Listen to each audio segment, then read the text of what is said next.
So one last thing to do before you actually put these things back together is open your parts bag.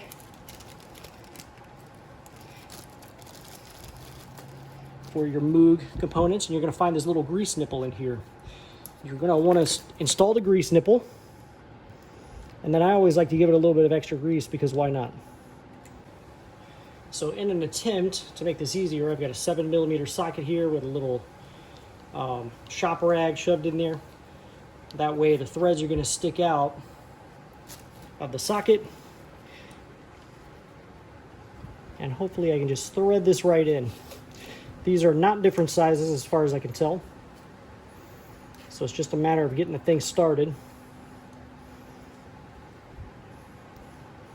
And you don't want to Hulk torque these things, you just want them in there. So there we have it. I'm going to do that to the remaining tie rod ends that I need to install on the other component and grease these things up and get this thing on the truck.